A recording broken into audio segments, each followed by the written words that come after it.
My guest today is someone who has shaped PR and communications for more than 3 decades. Daniel Cohen has run and built agencies across the UK, Europe, and globally, leading teams, creating award-winning work, and mentoring countless people along the way.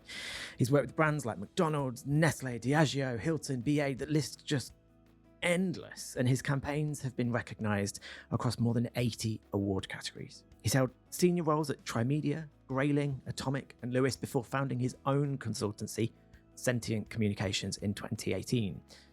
Sentient is built around a simple but powerful idea, making the complex simple, applying marketing and change models to PR to forge more meaningful relationships between people and brands.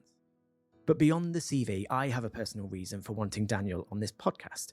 Back when I was an annoying account exec trying to do everything yesterday, I was in Daniel's team at Atomic. And I still remember being in a brainstorm with him where he used effectively a word association trick that completely unlocked a strategy for a brief that we'd been looking at for weeks. And it just happened in front of us. And I sat there in awe. And what's funny is, when I've talked about this with him before, he doesn't remember it, because for him, it was just one of countless creative tools that he's used across his career. But for me, it became a building block of how we think about strategy at B Broadcast. So it's fair to say Daniel has had a big influence on me and many others in the industry. Daniel, welcome to Accidentally Brilliant. Oh, thanks for having me, Josh, and thanks for quite a stupendous intro, sir. Humble. No, I still don't remember that moment. You're absolutely right. But I'm glad it had such an impact. Yeah. I used to throw a lot of stuff at the wall, and sometimes it stuck. More often than not, I'd say it's stuck. Do you remember the first time that you sort of realized you had a bit of a knack for this, for creativity? When did that happen? I can't tell you the moment it happened, and I don't even.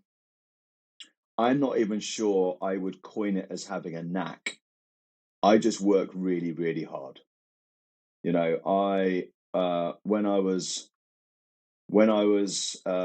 agency fodder, if you like, low down the ranks, I'd work really hard to try and get better. When I was then put in charge of teams, put in charge of agencies, I was the type of guy, still am, that would be there last minute in the office. I'd be there till 3 o'clock in the morning because I was just determined to have the best outcome that we could possibly engineer as an agency and as a team. So I'm not sure it's a knack. I think what most people will say in the creative world is that I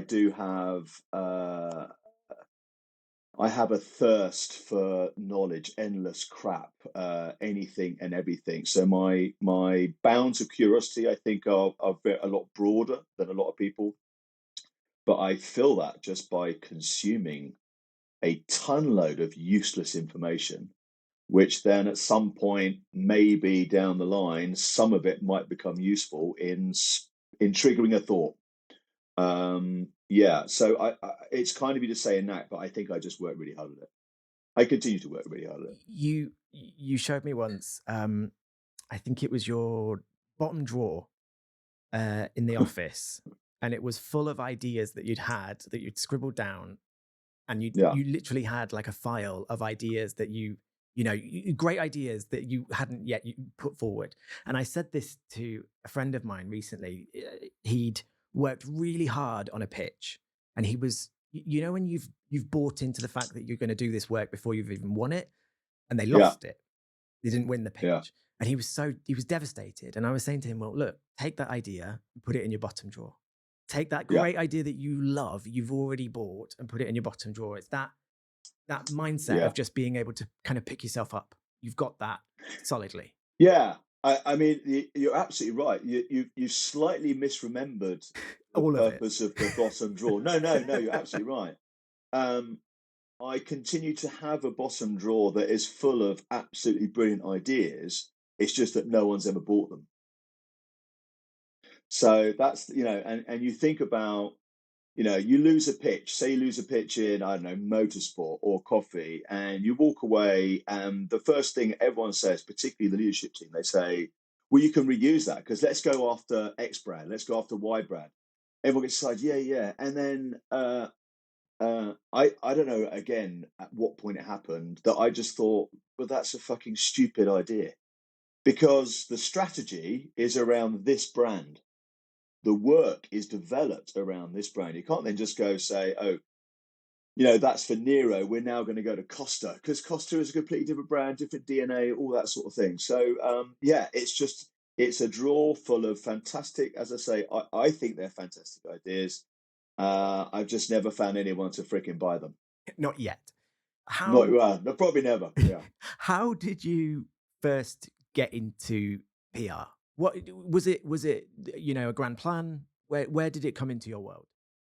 Oh well. So no, purely by chance. So I remember I didn't do very well at A levels, and I remember going back into school with my dad, God rest his soul, and we went to see the headmaster to is there anything I could do? Because I was I did a lot for the school. I was like captain this, all this, and in the end it means nothing, right? So, and I bumped on the way in. I bumped into who was a very big influence on my life actually. A guy called he was a Reverend Buckner.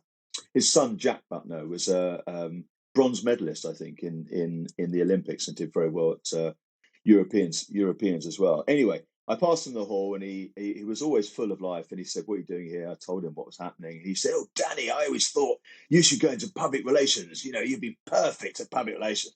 And he walked away with like a skip and a jump, as he usually did. And my dad and I turned to each other. We're like, "What the fuck is public relations?" Anyway, long story short, I did go to university or Polytechnic at the time, graduated and did very well, and then went off traveling for just under a couple of years. And while I was away, the UK dropped out of the ERM, so basically the pound absolutely bottomed. We had a crash. I came back. No, job market was screwed. I mean, a bit like now, right? Job market was screwed. It was really hard to get a job. All graduate training programs had pretty much dried up. I signed on the dole for probably about 6 months, and my girlfriend at the time, who's now my wife, she spoke to one of her friends who said, "Oh, look, there's a job going at this restaurant consultancy up in North London, like in miles away, North London." So I went along and I got the job. So for the next 2 years, it was a restaurant advisory service on the one hand. That's how it made its money. You would phone up and say, I've got a client dinner in East E2, and I need an Italian restaurant. And we would say, "Oh right," and we had a dictionary, not a dictionary, like a compendium of every single restaurant in London. So we'd look up E2 and say, well, actually, there's this one, this one, this one, and what we had is we had a number of restaurants that paid us to be on the books to recommend them. So you would give them a list of Italian restaurants, and then you say, but the one that I would really like is this one. And so you'd book it, and that's how they got paid. And this restaurant consultancy had a PR arm. So I moved from just being on the phones to started to, they wanted me to write because I'm pretty good at writing. So I started to write the newsletter, started to write the magazine. That took me into start doing a bit of restaurant PR with the Daily Express. And then I started to do PR proper for a lot of their restaurants. And then I decided that, the schlep from, it was like a 2-hour trek every day up and back. I decided I wanted to get into PR. So I applied for a ton load of jobs, didn't get anything until a lady called Linda Bat-Rawdon at Impact Agency took me on. I went in with a full flair, look at what I've been doing, look at all the PR, work with the Sunday Express, Day Express. The first week I was just photocopying. I think my initial wage was, my starting wage was like £9,250. And I stayed there and I worked my way up to director level before then moving on to different agencies. But yeah, that's how it started. It was purely just on the dole, no job. Someone said there's a job going, saw it, started to work in the area, and that's it. I love that it's just these chance moments that then spark off into brilliance. These genuine things that just put something in the mind. Somebody knows Yeah, somebody, a call here, and I think yeah, we forget that we think that yeah, everything's got to be a master plan. When I was younger, I thought I needed to have done X by this point, X by this point, this age, and actually it's stupid. And you just put this sort of pressure on yourself that really doesn't go Yeah, you're anywhere. absolutely right. Yeah. No, I mean, imagine if that phone call had been into shipbroking. I'd be a multimillionaire by now. Just the wrong place, wrong place, wrong time. Just the wrong place, wrong time. I was going to ask you about kind of turning points. That is obviously one. You've worked at some of those huge agencies, Trimedia, which turned into Grayling. You've been in. What have been some of the big turning points where you've kind of felt your career and life shift in a different direction? Oh, I think so. The move from small boutique into a bigger agency was probably a far bigger shift than I ever thought it would be. Uh, and I mean that in terms of going in at a certain level of seniority. So I was taken over from a small boutique. Don't get me wrong, we were a small boutique, but we had cornered the whole of the Nestle account. We were doing sport for a small agency. We really punched above our weight, and most of the people that were in Impact at the time that worked for me and for Linda all went on to stellar jobs within advertising, PR. So it was, and we trained them really well. So moving into, actually, it was Harrison Cowley at the time that predated Trimedia. Paul Kelly, who was the CEO at the time, took it. We just got on. He liked beer, I like beer. He liked sport, I like sport, and I think he liked the cut of my jib. So he employed me as head of consumer, Harrison Cowley, running the London office along with Rebecca Gudgeon, who was head of corporate. And she's probably still one of the most intelligent and clever practitioners of our arts that I've ever had the fortune to work with. So the shift from being the big I am in a small agency to being not the big I am in a big agency, the pressure became very apparent very early on of having to win a pitch. And that pressure mounted as time went on without a win. And I'd been involved in a few pitches where we'd won the business, but I'd completely dried up, did shit, and whilst we won the business, it clearly wasn't going to be marked down to my win. So I had to get a win under my belt. Once you get a win, if it's a good enough win, it alleviates the pressure, right? So I finally got a win, and I did it with Paul Kelly, much to his amusement. So it was for a litter campaign for a local government up in north of England. And I said to him, Paul, we're going to go in and I'm going to empty a black bin liner full of fast food waste all over the table. And Paul's like a big corporate guy, right? And he was CEO of a big agency. He was just, you could tell he was like, what the fuck are you on about? So, am I okay to swear? Sorry, Yeah, but yeah, yeah, Josh, yeah. I swear, This is fine. I swear a Yeah. lot, right? So, so it's A just, bit I don't late even as think well, about it if anymore. not. But Yeah, it's a bit late. Yeah, sure. So, we go up, and I'd got everyone in the agency to go out in the London office, go out and get loads of containers. So at the right moment, I just lift up this bin bag, ripped it open, fucking shit, whenever. I mean, they were all clean containers and receptacles, I would say. Anyway, it created the dramatic moment that was required in this pitch because every other agency had gone in and been deadly dull. And we won the business. We won the pitch. So, and Paul had seen me in action.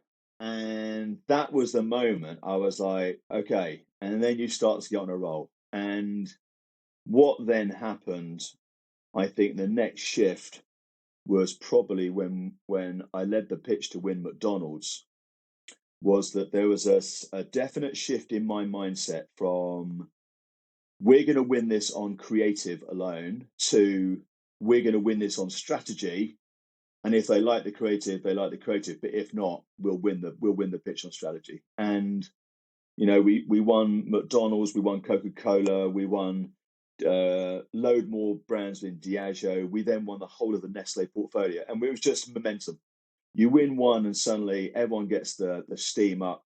That you treat the team like because they are like gods and goddesses, and you suddenly got a winning team spirit, and you can carry that on for a long time. that is interesting. So you're now So you talked about that journey from kind of boutique to large agency. You're now at Sentient. What part of the industry are you trying to fill now? Where you're at? Uh, so I work primarily in two ways, and I reference it as helping brands and people get into a better place, right? So I'd say 60% of my time is spent working directly with companies, with corporates, global, European, EMEA, and I would say 9 times out of 10, they approach me with a business problem or a communications problem that their current incumbent agency or their team have not been able to solve. And that could range from, we've put a story out 3 times, we just can't get the traction. What might we do differently? And then I'll analyze it and I will come up with, look at the marketplace as you do, find white space to present a solution. So that's one part. Two, our brand is in decline in multiple markets. We know why, but we don't know what to do about it. So how can we drive distinctiveness, differentiation, and relevance and salience, all of those things? And one of the reasons I like to think they come to me is that I provide them with solutions pretty straight off the bat. And I work alongside agencies and I help agencies then deliver the work, like whatever they need to deliver the work. I'm not a poacher.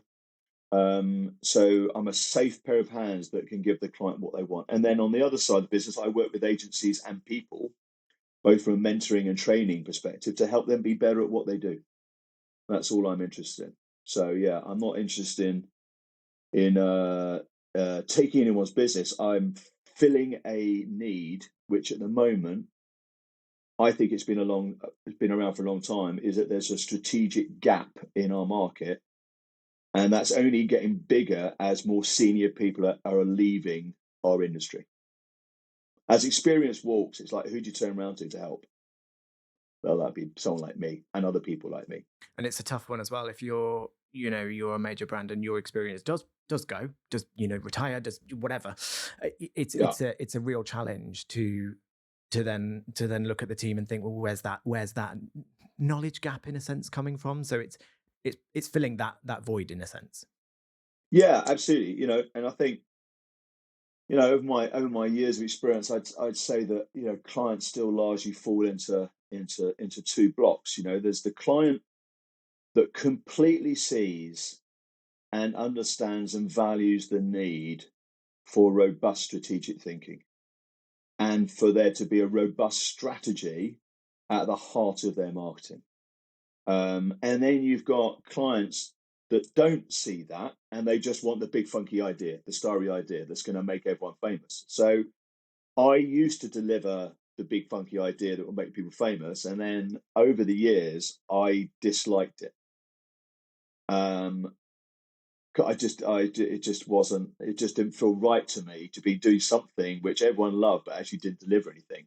So I sort of moved from the pure creative side into more of the strategy side, taking more into learning about attitudinal behavioral change models, learning more about principles of persuasion, thinking about the science of change, and then how that might be deployed within a marketing or communications framework.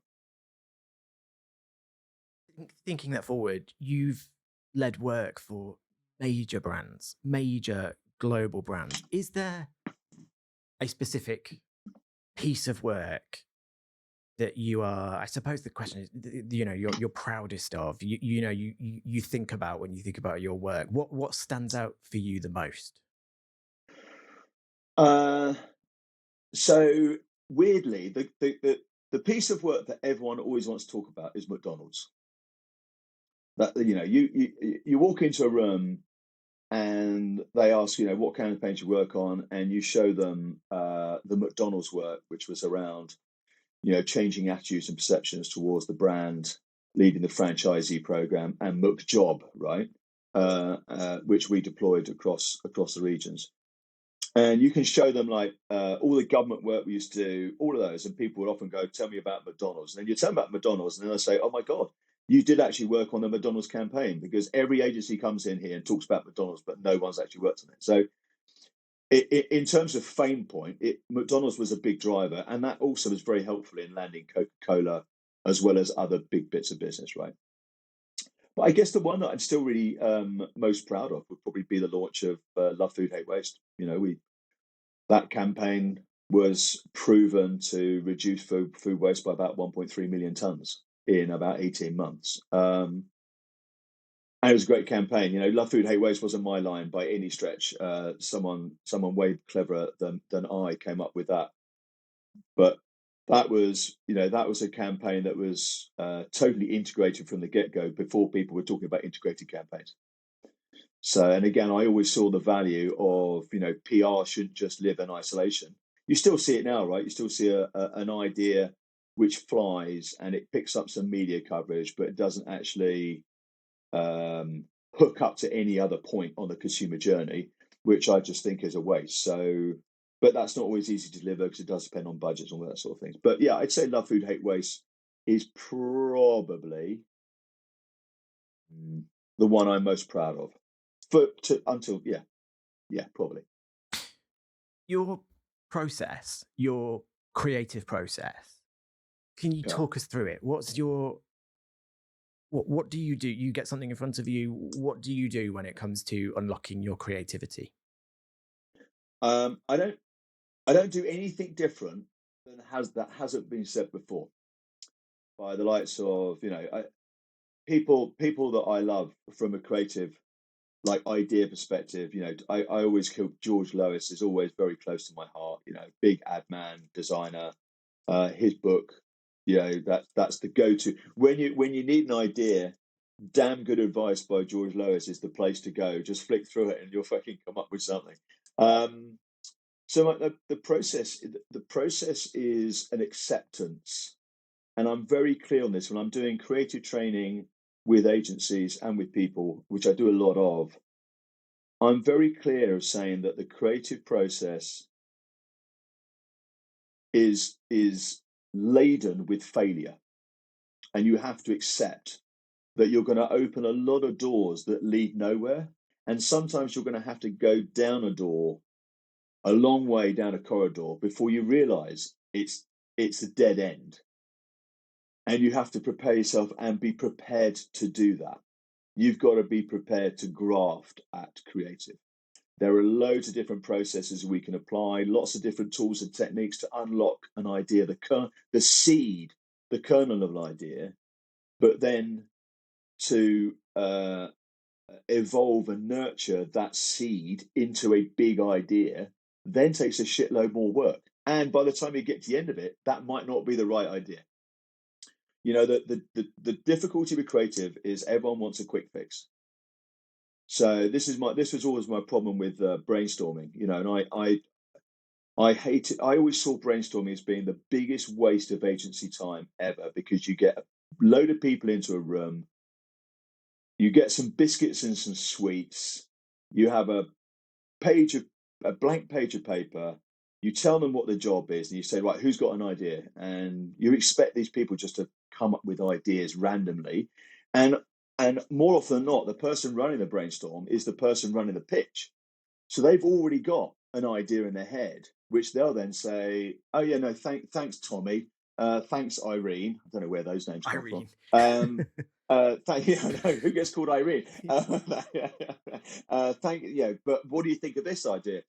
And I just saw that it was a massive drain on not only on agency time, but also on money. And also we were coming out with shit. So I spoke to my then boss, Loretta Tobin, who's, again, a massive figure in public relations, who you know well. And I said, this is when we were running Trimedia. I said, we need to have our own creative process.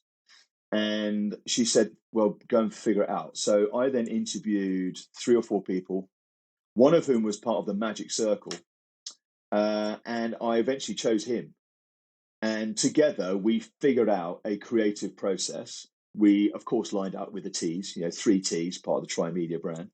And it created a guide a journeyman path, if you like, to if you follow these steps and you continue to follow these steps, you will come out with an idea. And that was important. The difficulty then you've got when you do this for an agency is everyone thinks that's it. They just pick up the book and they go, well, it hasn't worked. You think, well, the bit you're missing is you have to work really hard at it. Yeah.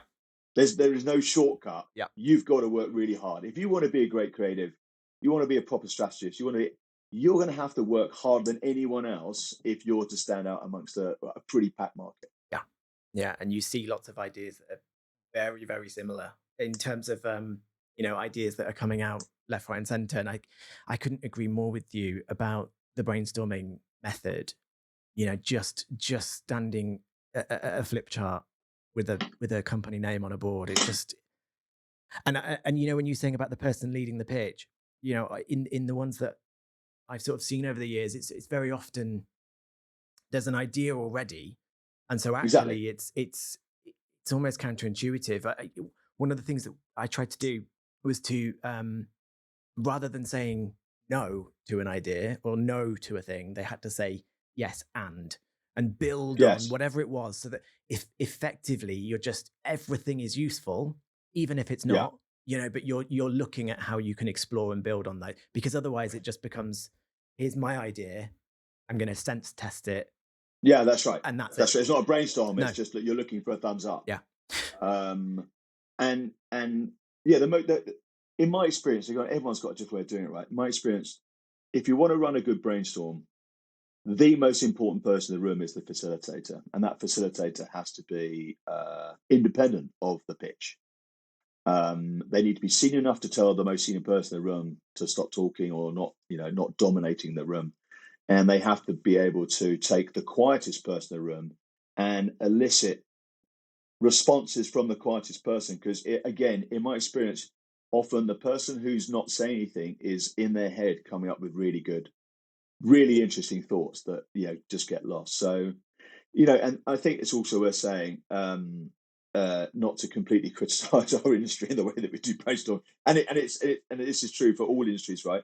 Is that clients are often part, or the brief is often part of the problem. That someone wants a 360, global campaign, they give you 10-day turnaround. I was fortunate to, there were certain times when I was running Atomic, for example, and Atomic was, it was a street fighter of an agency. As we came out of San Francisco, Andy Getzi, James Hannon, they created this thing which was just an awesome amount of power, creative and strategic power under its bonnet, which I absolutely loved. And at times, I was allowed, actually more times than not, I was allowed to say, if the brief comes in, it's a 10-day turnaround or a 7-day turnaround, just say, no, we're not doing it because we're not going to, not interested. Go back and give us a month. Why does a brief have to be a turnaround of 2 weeks? That's just someone client side that hasn't done their work, right? So you want the best work, give an agency a good amount of time to come up with the best ideas or the best approach. If you're just in the business of just turning things around really quickly for whatever reason, then as an agency, you're either going to participate or say, actually, no, I'm out. I think there's mega strength, and it's definitely something that has been kind of born into us, is standing your ground or being standoffish, because it's not that, but it is also saying, look, if we are going to deliver the best, let's start off delivering the best. Yeah. Let's do it that way, as opposed to just doing it the way that things have always been done, or we have to do it because of X, Y, and Z. There have been points where we've challenged the system in a sense, and it's worked out. There have been points where we've challenged the system and we've either stepped away or lost. That's fine. I think having that confidence is something we should get back. I mean, well, there's a big caveat to that, right? Which is a P&L. Of course. So, who are you reporting your numbers to? When we pitched for British Airways, we'd already had British Airways in 2 corners of the world, and then we were going for all 3. And there were lots of things about that brief where we were nervous about, there's no way you're going to be able to say no. There's just because that's a big number that's coming straight into a global and a local P&Ls, right? So the hardest thing I think continues to be winning the big global pitches, which I don't do anymore. But I've certainly done enough of them in my time and run them, and also been at the receiving end. But one of the biggest challenges for a global camp or a global client is how do you ensure that each market that's running it can run it profitably? And that continues to be, I think, the biggest challenge. We have these really super sexy, huge global campaigns. You somehow got to make a margin in every single market you're running it in, and that's not easy. No. The thing that strikes me about you is you're a very, in my opinion, when I used to watch you, you're a very cool operator. I never got a vibe from you of of panic, worry. I never got that vibe. How do you balance the business side of PR with the creative side of it in your world? So, kind of you say, I mean, I had many sleepless nights. I just didn't let it show to the team. My view was always, rightly or wrongly, I don't know, the shit that I have to deal with at, say, board level should not infiltrate the team. Because then if that infiltrates them, then they're not doing what I need them to do, which is focus on doing brilliant work, doing all that sort of stuff. Now, on the side of that, I was always very keen to educate all of the team on how to run a P&L.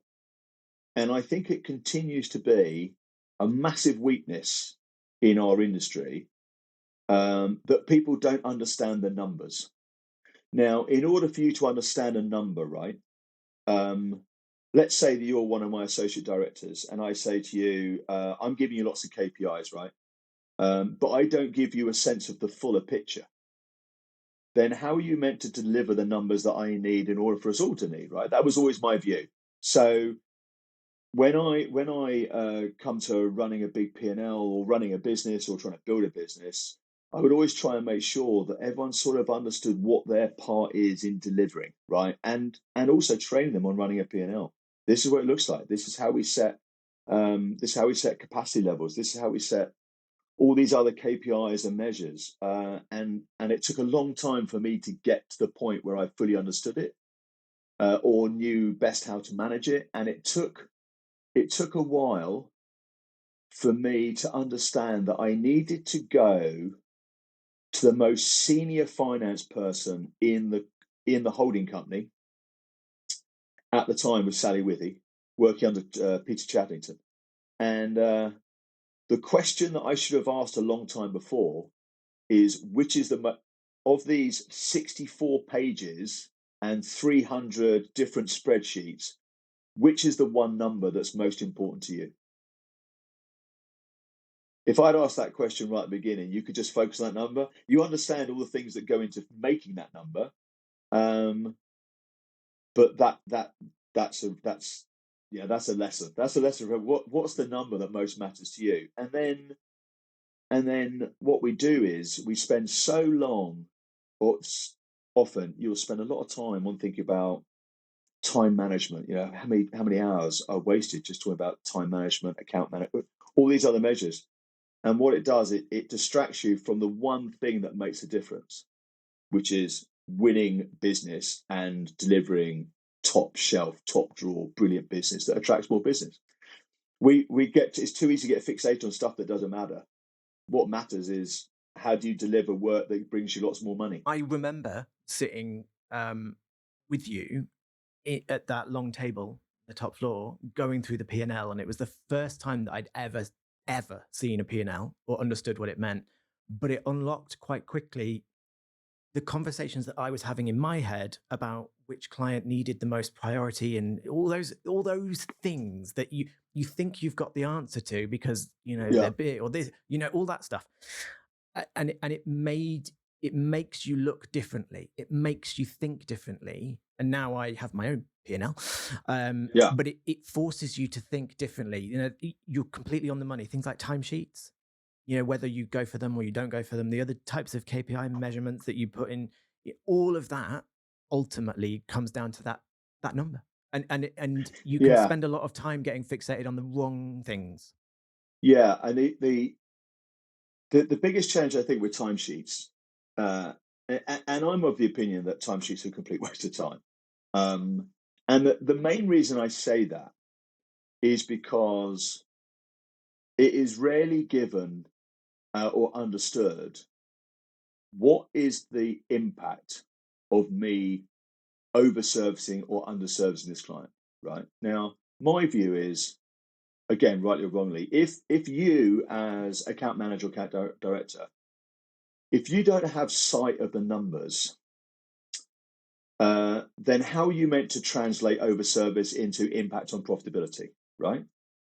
So there's that one part. And then the second part is, in management meetings, we would often spend a lot of time talking about the accounts that were being massively overserviced, which we knew was hitting profitability.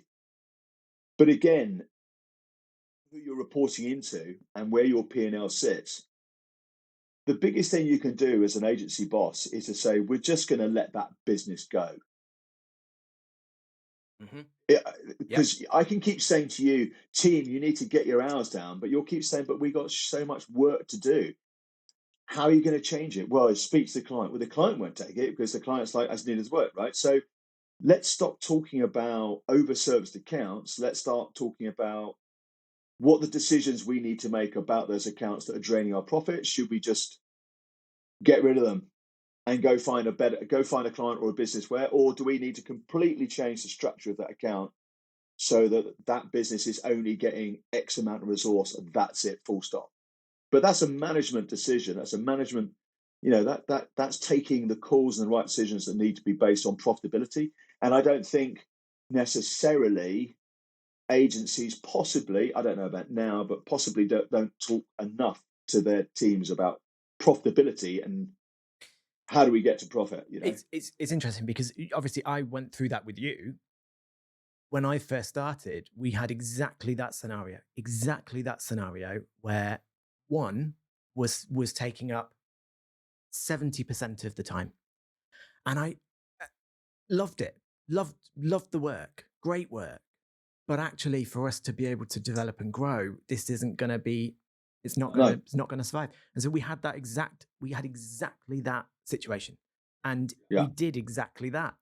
And it was the best thing, but at the time felt like a terrifying, scary moment. But actually, once you realize that isn't going in the way that you need it to, it's these freeing moments. What's the kind of hardest lesson? That feels like one, but what's the hardest lesson you've had to learn as a leader? Oh, I don't know if it's a lesson. I mean, the hardest thing is always letting people go. When the numbers are down and you're doing whatever you can to try and raise the numbers, but you need to make some cuts. That's the I don't unless you've got a heart of steel. I don't know anyone who let's just. But as a leader, I'm firmly of the opinion it's my job to take that conversation. You don't hand it to anyone else. Hardest lessons. I don't know. I think sometimes. So I think I've only made one bad career move. I think in my decades, and the reason why it turned out to be what I thought it was going to be is because I didn't follow my gut at the time. And I think a good lesson in life is follow your gut, right? I'm listening to a podcast at the moment. Let me just have a look at what it is because I was just in the radio the other day. It's called Extreme. It's called Peak Danger, and it's about one of the worst catastrophes on K2, second highest mountain in the world, right? And it's got interviews with people who survived. And what's fascinating about it is exactly what I've just said. The people that listened to their gut were the people that survived and came down the mountain. The people that ignored the gut are the people that are no longer here today. I mean, it's a simplistic way of looking at human tragedy, but when your gut is telling you something, listen to your gut. That's that's a good lesson. Mm. Just listen to your gut. One of the big things about Atomic, obviously, it was about data. So Yeah, providing that backup, and it's something that we build in. So you're it's the thing I want to add to that is absolutely listen to your gut. Couldn't agree more. Then prove it. You've got a yeah, hypothesis. Prove it. Show us yeah, why. And it's that sometimes things can be a misconception. You think it's this yeah. because you've Absolutely. seen it on social media. Prove it. Yeah, You know. yeah, Yeah. yeah. Absolutely. And I think you talk about Atomic. One of the other things that Andy Getzi did brilliantly, and I still do this today. We brought in Atomic. The team doesn't lift a finger until the scope is signed off and approved, the contract is signed, and if it's a startup, the first 3 months payments in the bank. And I still to this day I'll write the brief and the scope for the client to then give to the agency, or it comes back to me, whichever. But too often we ignore a detailed scope of work, and you ignore the scope of work at your peril, because ultimately that the accounts that don't have detailed scopes invariably are the accounts which are hemorrhaging time. Mhm. 30 years. What's the thread that runs through all of that for you?